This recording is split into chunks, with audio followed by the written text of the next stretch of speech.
Church Growth Unleashed, diving into all things leadership and church growth. Provide the help, encouragement, insights that you need along the journey of growing yourself as a leader and your ministry.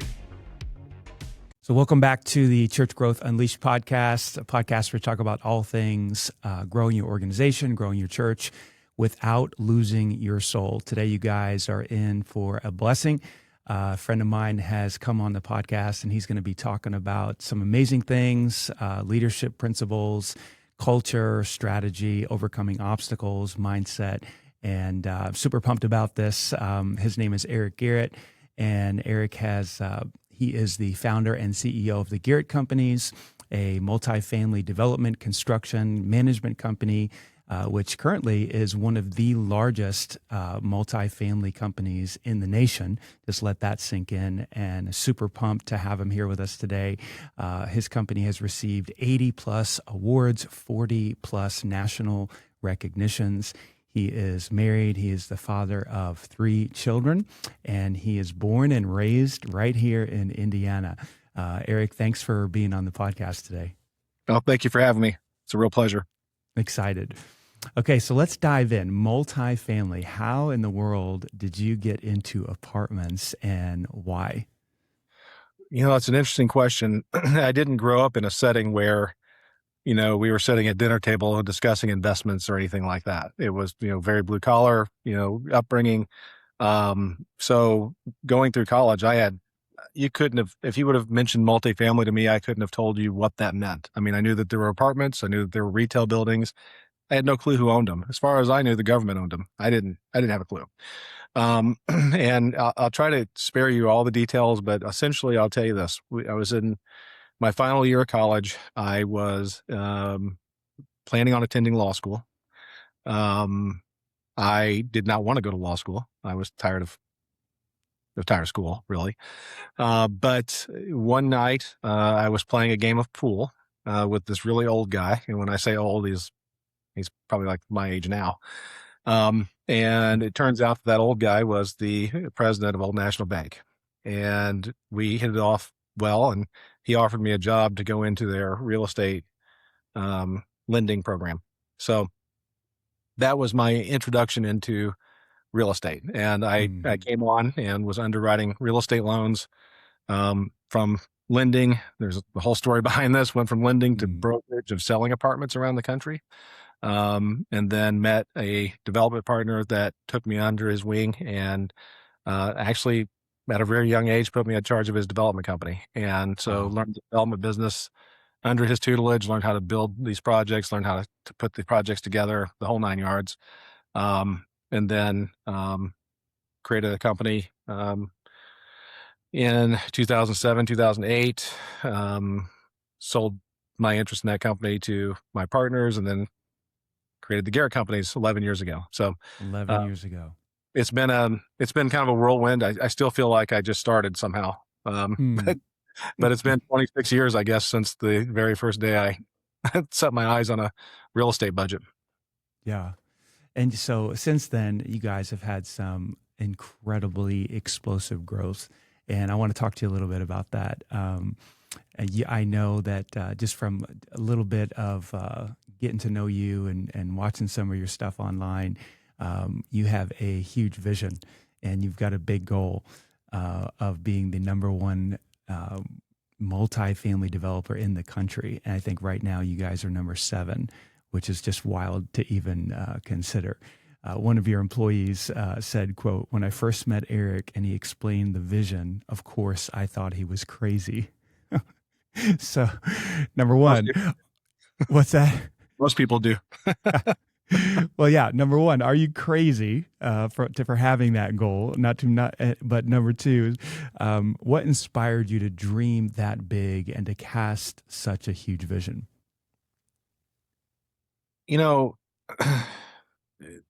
Number one, I don't think I'm crazy, but for whatever reason,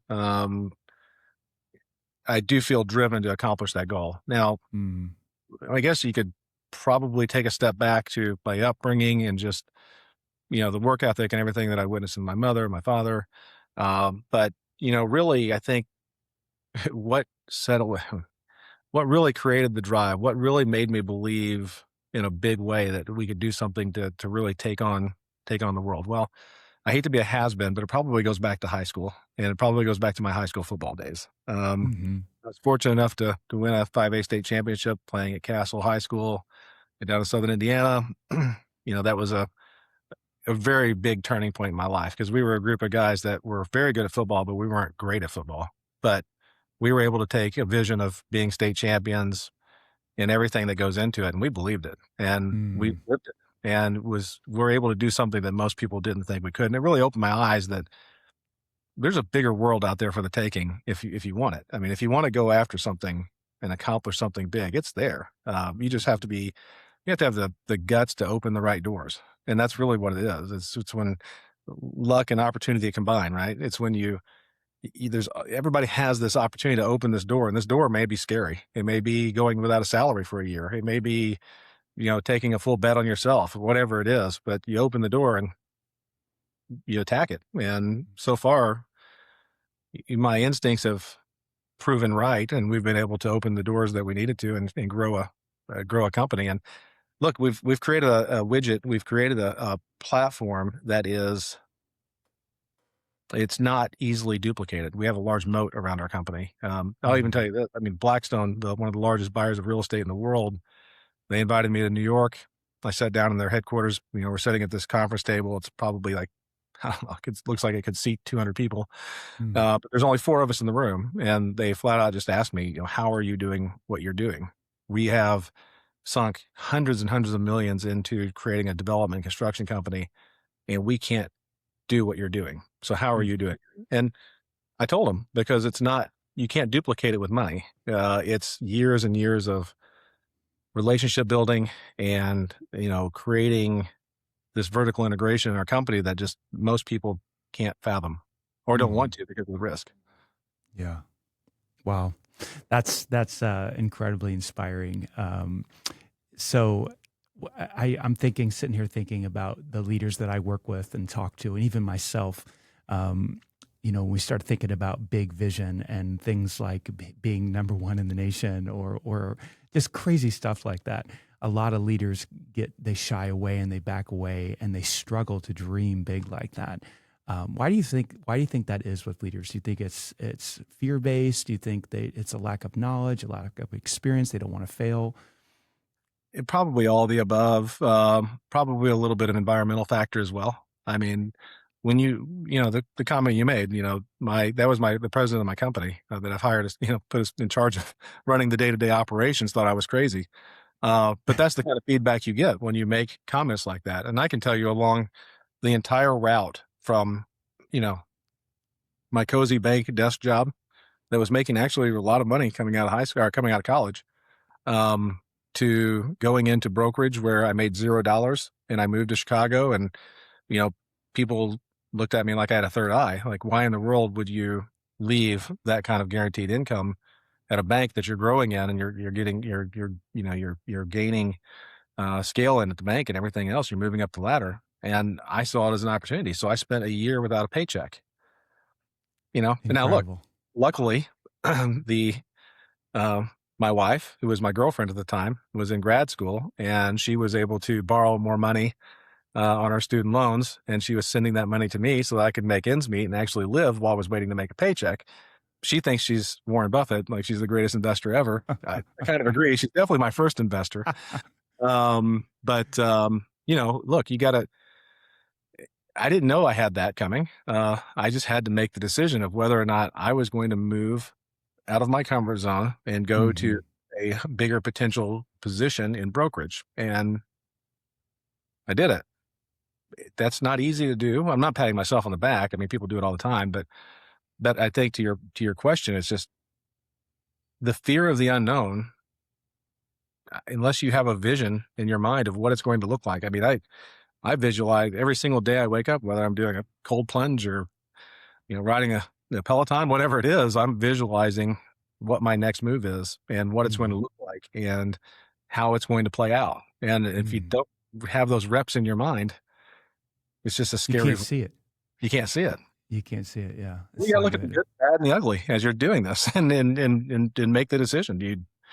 do you jump off? Yeah.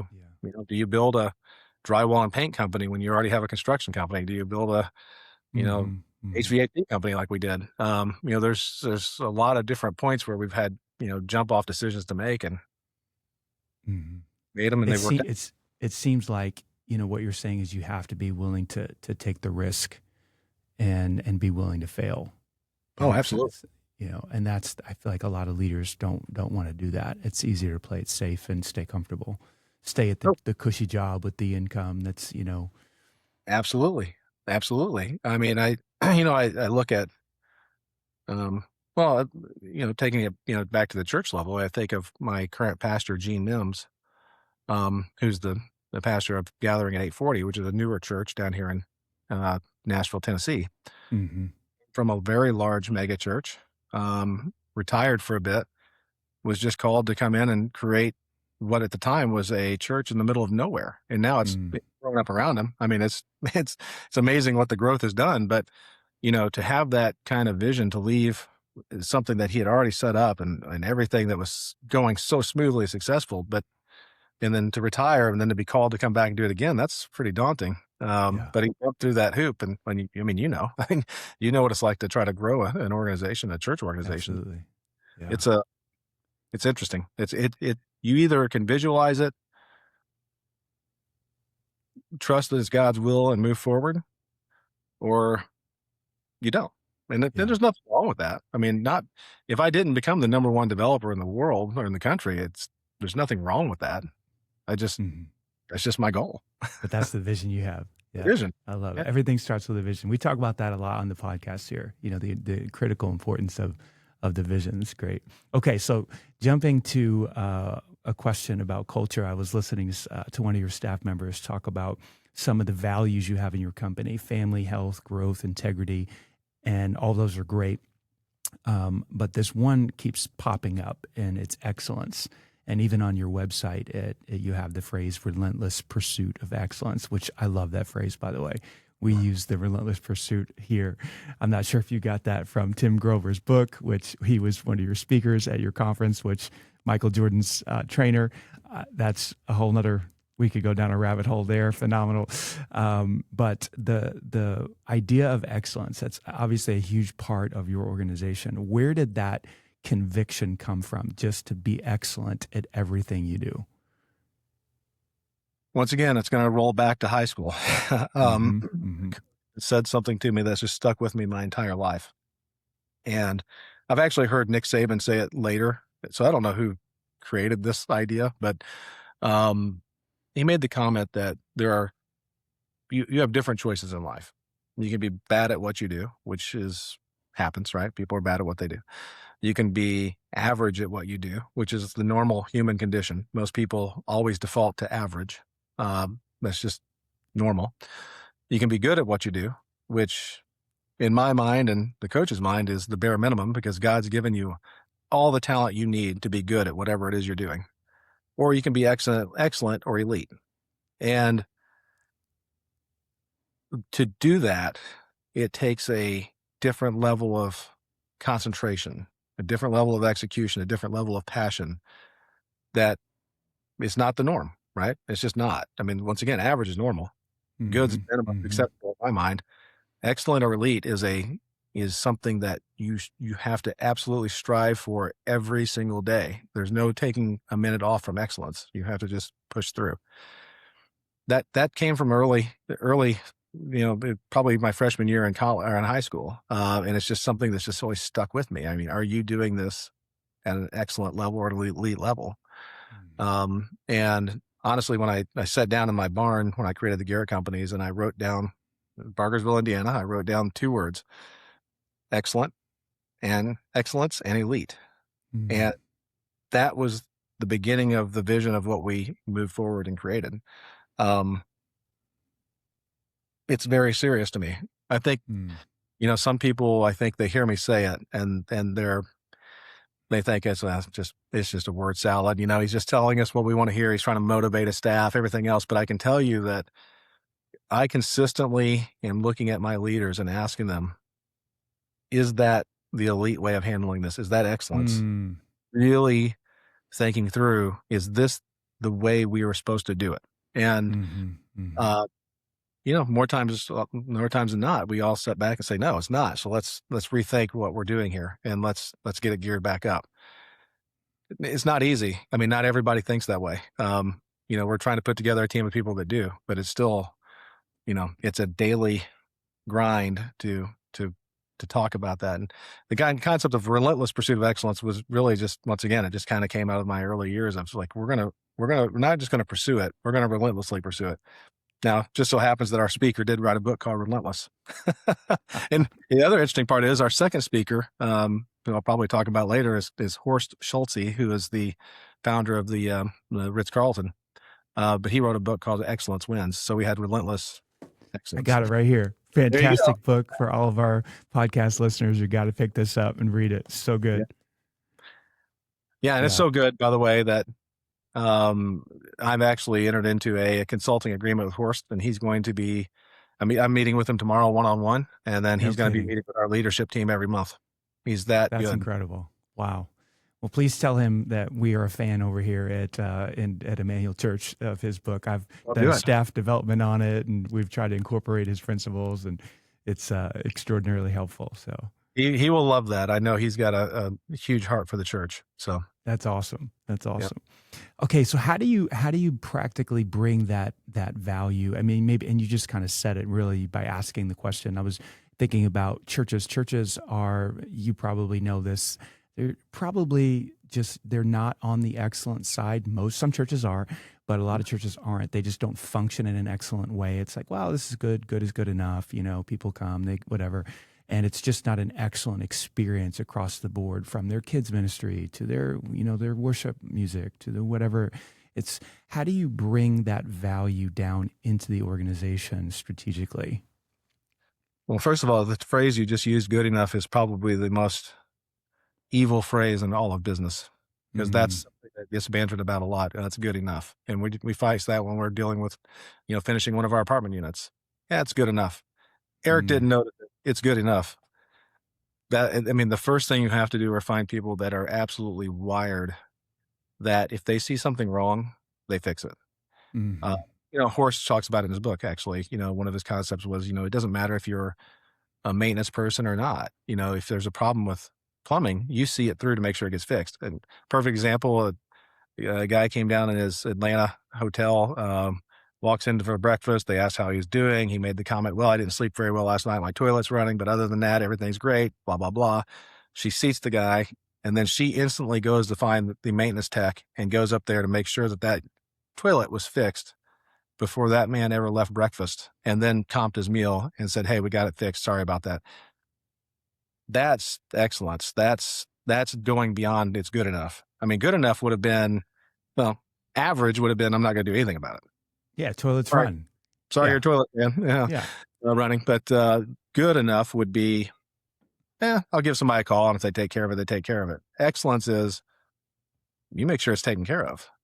Yeah. Now, once again, it's a constant battle, because you're trying to hire people that really believe in this idea of excellence, this championship mentality. And, it's so easy to get blinded by a resume. Somebody comes along like, hey, look what I've done. And you're like, well, that fits really nicely. It would be very easy to hire you and plug you into the system because you can go run it.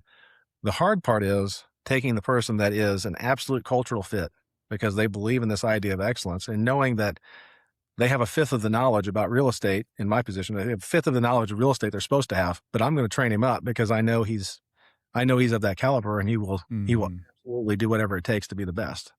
Yeah. And that's where we've kind of gone. And it's, I'm not going to say it's been flawless. It takes time to train people up. It takes time to bring them to the level they need to be at. It probably adds a little extra risk in the short term. Long term, though, that for the most part, I don't have to set up and worry about whether or not the customer service experience at our project in Colorado today is going to be great. Right. Because I know the people there, I know what they're doing. Yeah.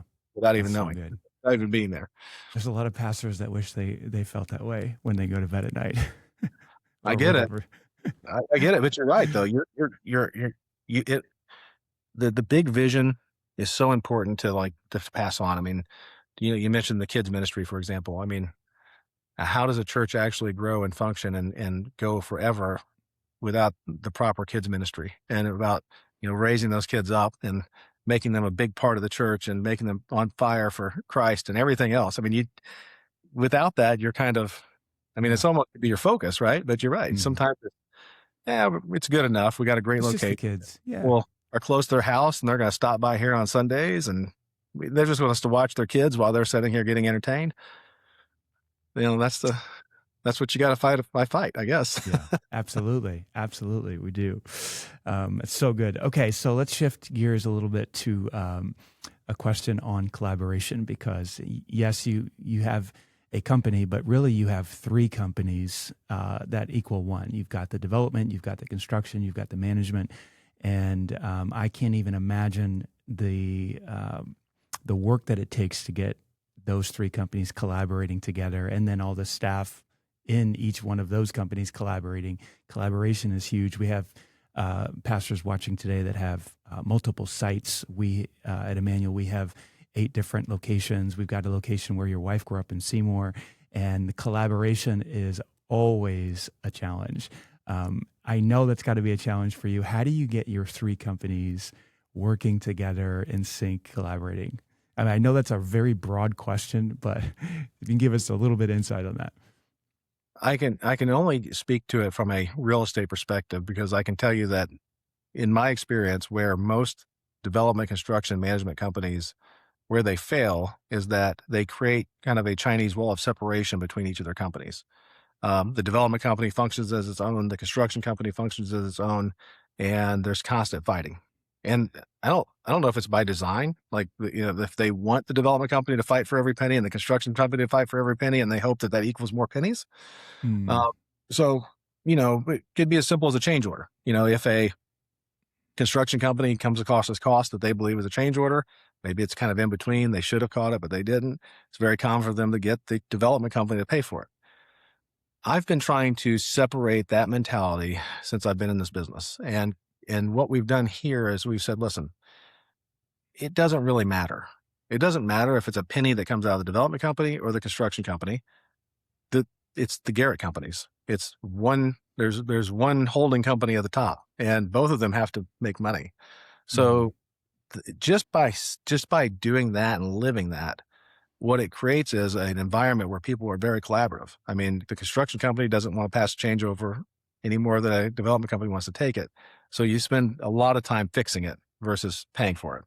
And fixing it could be a lot of different things. It could be a design change. It could be, hey, let's ask somebody if we can do X, Y, and Z, which will, instead of being a $20,000 hit, now it's only a $2,000 hit. A lot of thinking outside the box, a lot of collaboration, just to make sure that as a whole, we're creating all the profit that we're supposed to, or that we set out to. It also creates a work environment that is, well, it's a lot less. I mean, there's already stress in real estate development construction. I mean, just so you know that the average turnover rate for a development and construction company in our peer set is probably 30 to 40% a year. Ours is 6%, 3% voluntary, 3% involuntary. Wow.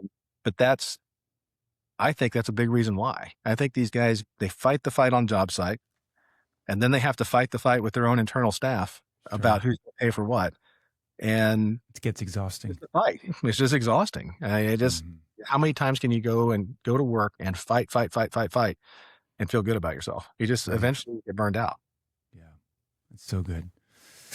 So I'm going to ask you a hard question. So put yourself in a pastor's seat for a second, and you've got multiple ministries in a church. You've got youth ministry, you got kids ministry, you got small groups ministry, you got all these different, you got spiritual development, and they're all on the same team, and they've all got different budgets, and a lot of pastors struggle to get their team because they're all working on different things. Like the youth pastor is focused on youth, kids, and students, and kids ministry is focused on kids, and the groups person is focused. and they're going their separate ways, and it's really tough to get all of them to work together and see and just have that team feel. What would you say as a pastor? How would you try to overcome that, some of those that siloing that goes on inside of a church? Well, I know that's a hard question because you're not a pastor, but just I'll from say your, this. yeah, I've spent a lot of my life like literally asking God not to call me to preach, because so just but I would, and this is going to sound very simplistic, but I would probably break it down to its most basic bare minimum, which is, what is the goal of every person in the church? Well, it's to help save souls, right? It's yeah, for the people absolutely. of Christ. That's it. It Yeah. doesn't matter if it's youth ministry, adult ministry, whatever it is. It's about bringing people to salvation. Absolutely.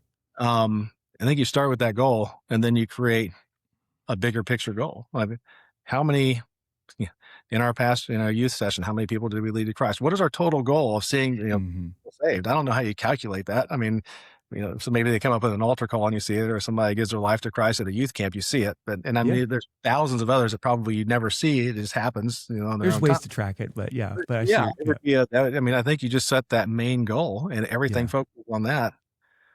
And once again, I know that's very simplistic and there's a lot of moving parts there, but you got to. But it comes back to it. Like it comes back to the having that one vision as a church, which a lot of pastors struggle to articulate. Like, what are we all about? Why are we here? What are we doing? And so, no, that's really good. Yeah, I mean, you're trying to grow the church because that's what God wants you to, but ultimately that's grown through people that find salvation, right? So coming to faith. Yeah, so good. I love it. Well, that's great. So you're doing a great job at collaboration, because obviously I know it's not easy, and I'm sure you have some issues, but your teams are working together really well, and you guys are being incredibly efficient and growing, which leads me to the next question, which is, you mentioned the turnover rate. Basically it's one of the lowest in your sphere of work.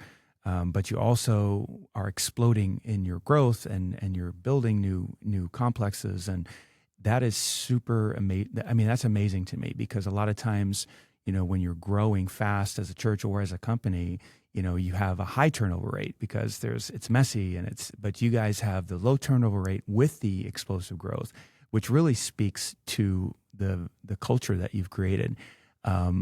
How have you managed to balance both of those, the growth with the healthy culture? I know that's a tough question. Sorry. Well, no, I think it's part of it is just, once again, creating an environment where people know that there's a common goal and we're all focused on the same thing. And you alleviate that infighting. That's a big part of it. Yeah. You then realize that, okay, we hire people from the neck up. Right? A lot of people will hire people from the neck down. They just want grunts to come in and do the work. We're hiring people from the neck up. We want them to think about what they're doing. They want them to be involved. We don't want to micromanage them. We want to turn them loose, let them do their job, and to the best of their ability, excellence, everything else. And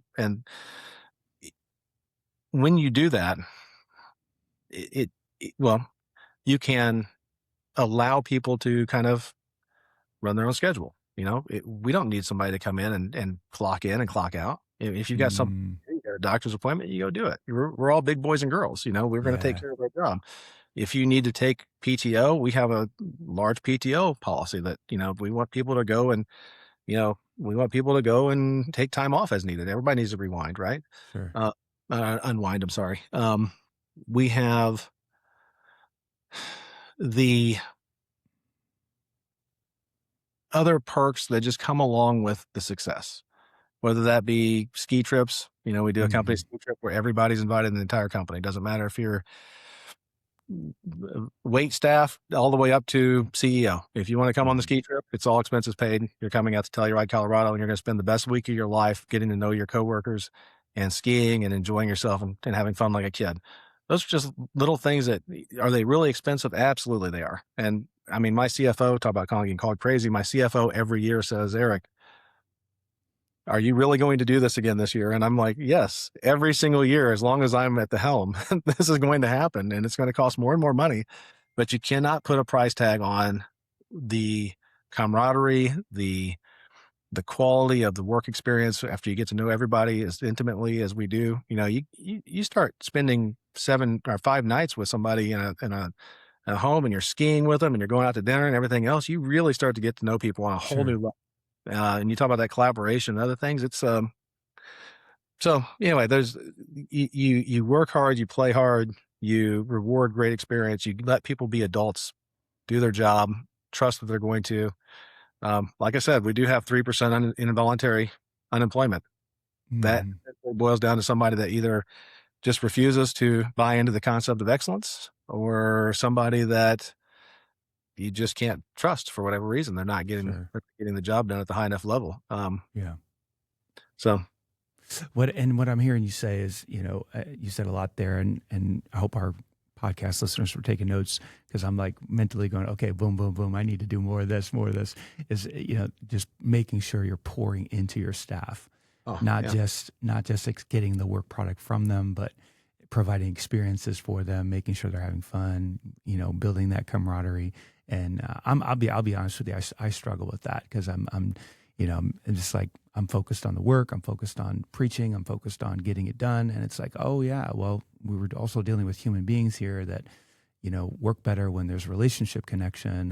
And so that's super challenging to me right now. the simple fact is, and whether it's good, bad, or indifferent, we spend as much time with our work coworkers as we do our families at home. Yeah. And both of them have to be in check. If you're unhappy at work, you're not going to be happy in your home life. And So my true. goal day one was, let's make this a place where people really enjoy coming to work. Yeah. And I think for the most part, we've accomplished that. Now that look, I'm sure there are some people that aren't completely happy, and they don't like the fact that, you know, eh, we're very driven. It's like I said before, we're a championship team. If Yeah. you're not doing your job, you're going to get called out for it. There's no hiding here.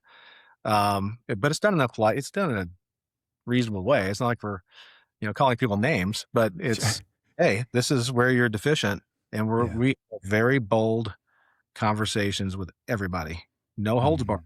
Hmm. And I Hmm. tell everybody that as soon as I meet them, look, I'm going to say things to you and you're going to think, wow, this guy's a real jerk. But I'm not Hmm. doing it in that manner. I'm just telling you that I'm going to let you know when you're deficient, because it's my job to do so. And if I didn't, well, you would hopefully disrespect me, Sure. because I'm not giving you the tutelage you deserve. Yeah. You're So not being honest with them. not Yeah. being honest, I'm not Yeah. being upfront. So we say some things that, if there is none of this, I'll say this about the company: there is none of a situation where, you know, that kind of CYA mentality where people are, trying to figure out how they can maneuver out, and they don't necessarily want to call somebody out 'cause they want to be called out. We call each other out all the time. And that goes back to me too. I get called out as I should. If I'm doing Mm. something that's not excellent, elite, if I'm doing something that not doing something I should be doing that day, and somebody wants to call me out on it, I'm happy to hear it. So And that's incredible to have the CEO of the company just take that posture. It's so helpful. A lot of pastors that I know, and even business leaders, they're so fearful to be that honest. They're oh yeah. just they're afraid to call people out and say, "Here's what I'm seeing. This is unacceptable." And I'm not quite sure what the hesitation is on that. I mean, I struggle with that sometimes too, but I think it's a commitment to honesty. I think it's what's best for the team is to get that real feedback of like, hey, this wasn't good enough, or you could have done better, or here's what I'm seeing, So, but that explains a lot about your culture, But on the backside of that, there's a lot of fun. There's a lot of camaraderie. There, you can't have one without the other. So obviously your staff feels cared for. They want to come to work. I think that's true. At least the surveys say so. Yeah. We, I can, there are times when you have to pull a discussion offline, but you have that discussion one-on-one, and it's sometimes a very hard conversation. And I just recently did this. I had a conversation with an employee that was incredibly hard, where I had to explain that this person wasn't operating at the level I needed them to. And Mm. those aren't fun. But Hmm. I can tell you we had a nice hug afterwards, and they're off to the races now, and they feel more energized, and I feel more energized about the situation, and we were honest with each other. So good. Oh Yeah. man, I know there's people listening right now. They have to have that conversation and they're putting it off. Oh, And you just inspired them to do it.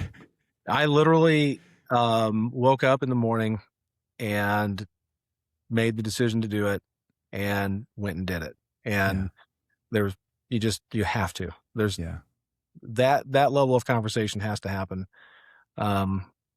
It's not fair to everybody else. If you're playing a basketball game and, you've got 4 guys running down the court and one guy's hanging out, just kind of loafing up and down the court, you gotta say something. You would say it in a basketball game. Why wouldn't you say it in the workplace? Absolutely.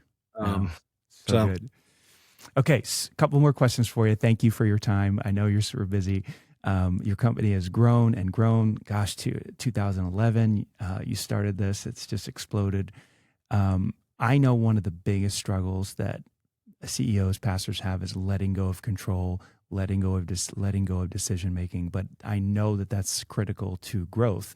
And how did you kind of overcome that obstacle? Because Craig Rochelle says this all the time. He says, you can have control or you can have growth, but you can't have both. And obviously, you've let go of a lot of control. How did you get there, overcome that tendency to just be the guy that makes all the decisions? You have to, I had to reshape my mindset.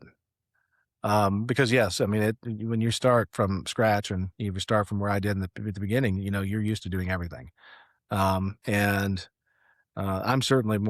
much more comfortable sitting down in front of a spreadsheet and putting together an analysis and finding a site and figuring out how that deal underwrites. That's my sweet spot. Underwriting the deal, understanding how the deal is going to come together, the back of the napkin stuff. So for me to take a step back and deal with things like HR, completely outside of my skill set. And I'll even tell you that I am actually a huge introvert. Really? So it's very difficult for me to mingle with people. I mean, if I'm at a party, unless my wife's pulling me into the mix, I'm standing on the wall. Interesting. So it's really outside of my skill set to, I would not have guessed that. A lot of people say that I've overcome it somehow, but I still feel that way. So inside, but the mindset shift is this. I think of myself now as, let's liken it to a garden hose. Okay. Turn the hose on. You go to the end, there's no water coming out. There's a kink in the hose somewhere. My job is to run down the hose, find the kink and fix it, and then find the next one. And that's what I do all day long. Once you kind of think of it as that mindset, like your job is nothing more than a facilitator. My job is to do nothing but break up problems that are preventing us to hit our end goal. That's it. And so that gets me involved in every facet of the company every single day. And there's very few days where, I know some guys are really good at saying, hey, today I'm going to focus in on investments, and this day I'm going to focus in on management, and this day I'm going to focus in on construction, so on. And so I don't operate that way. My day is it seems a little chaotic, but it is literally, what is it that we are not doing 100% right to open the floodgate on the backside? And I'm running around trying to figure out that one specific thing, and I'm throwing out ideas, and I'm trying to attack the problem. That's it. You get into that mindset, it's very easy to get into the flow of letting people do their job. And once there's a kink in the hose, you help them do their job. Right. But they're doing their job. Did that metaphor just come to you right now, or have you used that before? I think I used it once before, and it just popped in my mind because it's the way I've described it before. So undo the kinks. Yeah. There's something there. I don't know if you've written a book or not, but I could see that being the metaphor for your book. We can do that. Because I know I would read it because I think it's fascinating what you've been able to do in these last, gosh, I don't know how many years has it been? We're in 26 right now. So what is it? 14 years, something like that. I think we're in year 11 for 11 of the Garrett companies. Yes. Yeah. Okay. Yeah. It's fascinating. Okay. 2 more questions for you, and then we'll hop off here. This has been great. Obviously, growing a company like yours and is incredibly difficult. You've had challenges, I'm sure, more than you can even count. You have the mindset of pushing through those challenges, overcoming those challenges. how did you develop that mindset where, you hit an obstacle and you're like, okay, how do we, let's push through this, let's overcome this, let's solve this, because that's not normal. Most people just get taken out by obstacles. They get discouraged. They get down. They throw in the towel. They quit. Can you speak to that, the psychology of the leader and I guess overcoming challenges and pushing through? Wow. I don't know that I have other than going back to what I was discussing before, where through my athletic career, through my upbringing, there were always times where obstacles and roadblocks were thrown in our way. And I learned at an early age that you can normally steamroll most of those if you just push forward. Now, that's not always that easy. Sometimes but the mindset is that every problem has a solution. You're not just dead in the water. There is a solution to the problem, but you've got to figure it out. And that's kind of the fun and the art of this business. So I don't know that I see it as like I guess maybe that's different than most. But that's just the way I've always operated. And, we have definitely had our share. I mean, I bet I've spent the better part of the day dealing with roadblocks Today, right? Yeah, I mean, that's it. Yeah. And trying to figure out what's the best method to overcome this problem with this job or this problem with this job, or globally speaking, how are we raising money for this project or that project? But I mean, I don't know. I guess that's just Yeah. the way I'm wired. Um, Hmm. I can't put my finger on why I think that way. I just do. Hmm. Yeah, I mean, and it's quite fascinating because the level of discouragement that pastors go through, and even just business leaders in general, is through the roof because of the constant challenges and the difficulties and obstacles, whether they're financial or a staff issue or whatever they are. It's just it's real, and I try in my own psychology to view those challenges as a positive thing because this is an opportunity to learn something new, create a new system, hire a new person. And I think that is that takes some training to see problems that way. It sounds like it comes naturally to you, which explains a lot, because you deal with problems, for every day. But there's a lot of guys out there and gals that just get overwhelmed and discouraged by it. So yeah, kudos for you. Is there anything you've done to to build that, make that stronger? Books that you've read or anything like that? I'm not.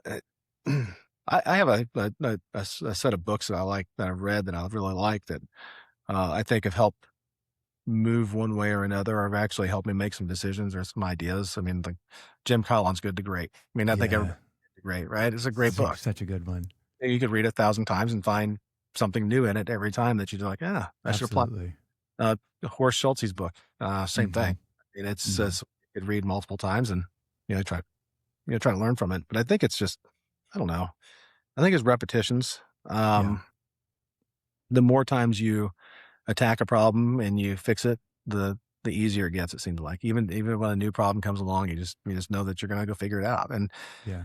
I could tell you, I could tell you story after story of just the most insane issues. Whether it be at a job site in Louisville, Kentucky years ago. It's probably been 10 years ago now, but we encountered rock, and we knew there was rock there, but we didn't know at what depth the rock was at all over the site. We had done 40 borings to figure out where the rock was, but what we didn't know is that if it was a boring here and it showed the rock was 3 feet, literally right next to it, the rock could be at 1 inch. And it wasn't just rock; it was very hard granite rock. And we removed all the trees, which in retrospect was dumb because that meant we couldn't blast the rock. So at this point, once we found out we had a problem, we were using these hoe rams. I got a call, when the hard rock was so hard, it was actually breaking the bits on these rams. But at one point, we had 22 rams on the job site at $3,000 a day. Oh And I got my a call from my goodness. superintendent that said, Eric, I can't tell you if we have a $4 million problem or a $100,000 issue. And, those are the kind of days that you're just like, what do you do? Right. So we rolled up our sleeves. We figured out, okay, let's stop.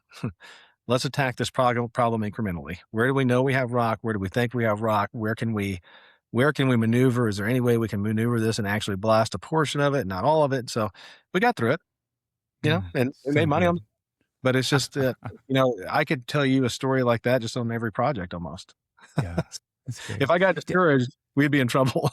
Right. And that's why I bring it up, because when you get discouraged, you get in trouble. And I what I hear you saying also is that the more problems you solve and the more comfortable you get with that, the better you get at solving problems. But Yes. you have to embrace it. You have to see yourself as the guy who undoes the kink in the hose, which I think, I'm never going to forget that metaphor. So I appreciate you sharing that with us. Okay, last question. Sure. You're a guy of faith. You believe in Jesus. As your company has grown, I know the demands on your life have got to be absolutely crazy, because I know the demands on my life and how hard it is to try to balance that. I talk a ton on our podcast about leading a growing organization, but also not losing track of your family, the condition of your soul. A lot of leaders shipwreck their lives. They end up losing their marriage. They end up losing their relationship with their kids because the business just sucks them all their time, all their energy, all their focus. How have you been able to balance that and keep a healthy marriage, keep a healthy body, a healthy relationship with your kids? How have you done that? Can you give us a little insight on that? It's so important. Well, for years, everybody's talked about work-life balance, right? And I don't know that really exists. I don't know what that means. I think you set different priorities at different times, and you just attack life. Now,